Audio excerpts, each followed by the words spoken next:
Well, hello and welcome. I'm Miss Heard with Miss Heard Song Lyrics podcast for season 5, episode 254 with an Olivia Newton John Miss Heard Song Lyric. The Miss Heard lyric is, let's get anima, anima. I wanna get anima. Let's get into anima. And then the correct lyrics is, I wanna get animal, animal. I want to get animal. Let's get into animal. Yeah, it does sound like she's singing about enemas. All right, so before we go into the song, Olivia Newton John and so forth and everything else, I want to explain what an enema is for those that didn't know, because I didn't really know what an enema was until probably like early 20s, because I never had one.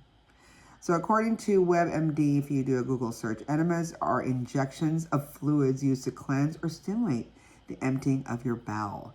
This procedure has been used for years to treat constipation and similar issues. And then again, what's constipation? Well, constipation is a severe condition that slows down the movement of your stool. It also makes the stool hard and difficult to pretty much excrete. It can become a chronic problem for some people and requires treatment such as an enema.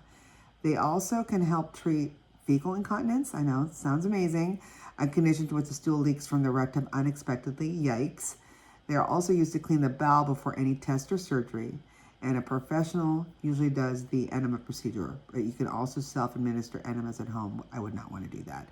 Anyway, she is not singing about enema. She's singing about animal. And when we get into it, you'll understand why. The song we're talking about with the Miss Heard song lyric is Olivia Newton John's Physical. It was recorded by British-Australian singer ONJ, or Olivia Newton John, for her 1981 11th studio album with the same name, Physical.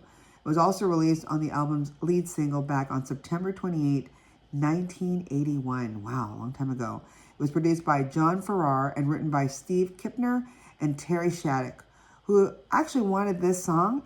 Amazing, I did not know this. It was intended to offer it to Rod Stewart. I could totally hear his scratchy voice singing it too. The song was also offered to Tina Turner, my idol, by her manager Roger Davies, but when Tina Turner declined it, Davies gave the song to Olivia Newton John, another one of his clients, and history is made. So let's talk about Dame Olivia Newton John first. Okay, so she was born back on September 26, 1948, but died very young, sadly, on August 8, 2022, so 2 years ago from this recording. She was, like I said, a British-Australian singer and actress, beautiful, by the way, and seemed like, just on the public perception of her, a nice person. 4-time Grammy Award winner, and her music career included 15 top 10 singles, including 5 #1 singles on the Billboard Hot 100 and 2 #1 albums on the Billboard 200, If You Love Me, Let Me Know from 1974, and Have You Never Been Mellow in 1975. I'll talk about that song in a bit. 11 of her singles, including 2 platinum, and 14 of her albums, including 2 platinum and 4 2x platinum, have been certified gold by the Recording Industry Association of America, or the RIAA. A lot of people know her by the Grease film 1978, which was the highest grossing musical film at the time, and the soundtrack remains one of the world's best-selling albums. It has 2 hits, with duets with her co-star, John Travolta. You're the One That I Want is one, which is one of the best-selling singles of all time, and Summer Nights. Her signature solo recording include the Record of the Year Grammy winner, I Honestly Love You from 1974, the song we're talking about now, Physical, 1981, Billboard's highest-ranking Hot 100 single of the 1980s. Other defining hit singles include If Not For You and Banks of the Ohio, both in 1971, Let Me Be There in 1973, If You Love Me, Let Me Know, 1974, Have You Ever Been Mellow from 1975, Sam, 1977, from Grease's movie 1978, Hopelessly Devoted to You, A Little More Love from 1978, Twist of Fate, I remember that song in 83, oh, and one of my favorite, the 1980 film Xanadu, Magic, and Xanadu with the Electric Light Orchestra, or ELO. Every time someone sings at karaoke, a couple of my friends do, it's just magic. Magic! Okay, with over 100 records sold, Olivia Newton John is one of the best-selling music artists of all time, as well as the highest-selling female Australian recording artist of all time. She had breast cancer 3 times, which is amazing, was an advocate and sponsor for breast cancer research, And in 2012, she had the Olivia Newton John Cancer and Wellness Center open in her hometown of Melbourne, Australia. She was also an activist for environmental and animal rights causes. She is a saint. And talking about Have You Ever Been Mellow from 1975, I actually had the 45 when I was a little one. I had a Winnie the Pooh little record player, and that was one of my records. And I just thought it was so awesome because I felt like she was singing to me because my name has Mel in it. And so when I hear the Mel, I thought, oh, she's singing about me. That's what I thought as a, 4 or 5 year old.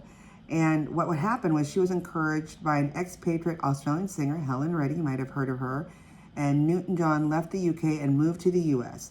She topped the pop 1 week and country 6 weeks album charts with her next album, Have You Never Been Mellow. And then the big did you know also, I did not realize, for 45 years, Olivia Newton John held the Guinness World Record for the shortest gap. So it's 154 days by a female between new #1 albums, If You Love Me, Let Me Know, to Have You Ever Been Mellow on the US Billboard 200 album charts. This did not happen until Miss Taylor Swift in 2020. So 45 years later, did that with 140 days with Folklore to Evermore. So it took from Olivia Newton John to now big superstar Taylor Swift to hit that record, which was held with the Guinness World Record. So that was pretty interesting. Let's touch on her death, okay? This is the sad part. So back in May of 2017, it was announced that she had breast cancer, had returned, and now metastasized to her lower back. Yikes.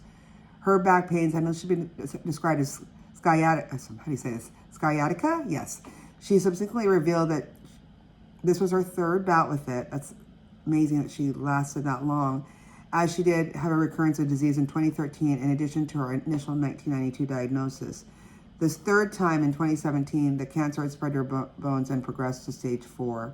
She experienced significant pain from the metastatic bone lesions and had spoken of using cannabis oil to ease her pain. She was an advocate for the use of medical cannabis, and her daughter Chloe owns a cannabis farm in Oregon. That's where I'm from. It's in the northwestern part of the United States in the USA, so I did not know that as well.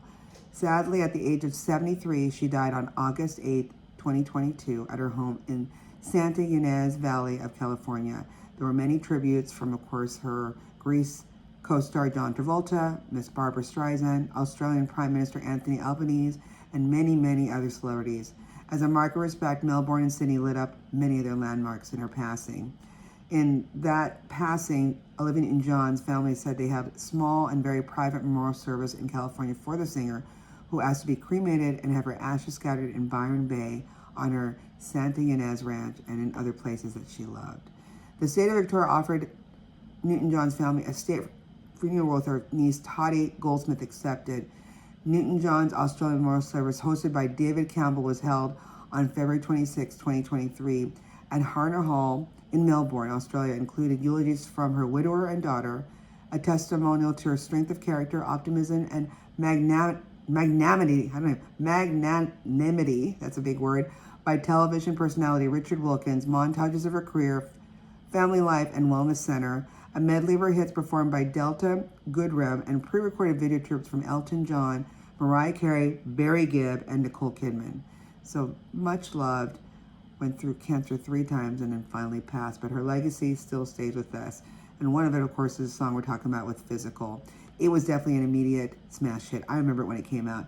It shipped 2 million copies to the US, where it was certified platinum by the RIAA, and spent 10 consecutive weeks at #1 on the Billboard Hot 100, which tied to the record of the most consecutive weeks at #1 on the chart. Physical ultimately became her biggest hit and cemented her legacy as a pop superstar, a journey which when she crossed over from her earlier country pop roots. The song's suggestive lyrics caused it to be banned in some markets. It helped change Newton John's long-standing clean-cut image, replacing it with a sexy, assertive persona that was strengthened with follow-up hits such as Make a Move on Me, Twist of Fate, and Soul Kiss. The background about it, like I said, it was supposed to be for a macho male rock figure like Rod Stewart, according to Kipner, who helped write that with his longtime friend, Terry Shattuck. And when Olivia Newton John's manager, Lee Kramer, accidentally heard the demo, he immediately sent the song to her. But initially, she did not want to release the song because it was too cheeky, she said. It was the first of several Newton John releases written by Kipner. And the interesting thing is, the song's guitar solo was performed by Steve Lukather, if you know that name or you don't.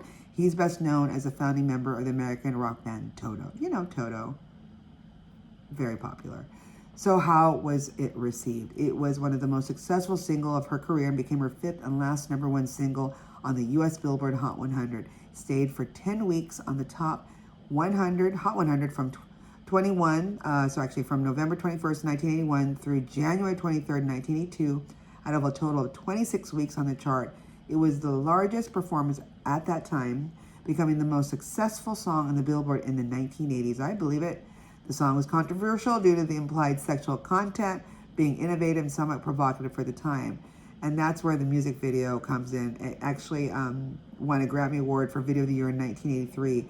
The video was featured on VH1's Pop-Up Video and was the first video to air on Beavis and Butthead.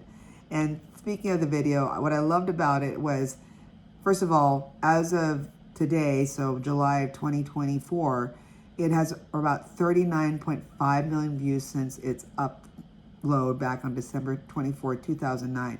Lots to unpack here. First of all, as a 10-year-old at that time, I had no idea of the sexual innuendos. I just assumed she was talking about just working out because everyone's in workout gear. Directed by Brian Grant, and it features her in a tight leotard trying to make several overweight men lose weight.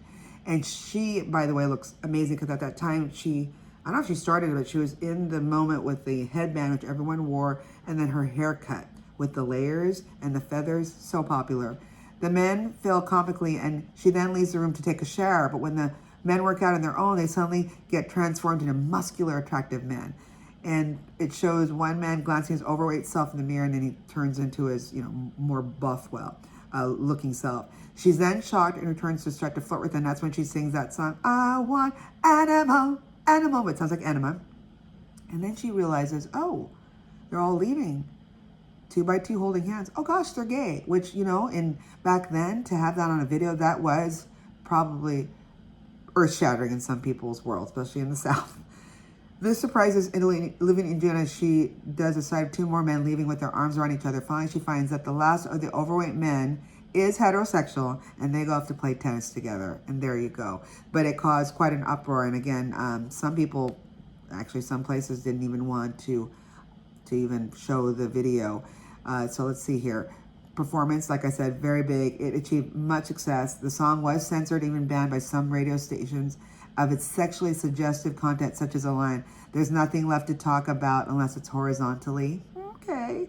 And then the line, "Let me hear your body talk," caused some radio stations to ban the song. But I love it. Look it up on YouTube. Like I said, a plethora of views at 39.5 million, and she looks great. So any great suggestions like this, misheard song lyrics, always send it to our social media sites like Facebook, Instagram, X, formerly Twitter, or just send me an old-fashioned email at misheard, MISSHEARD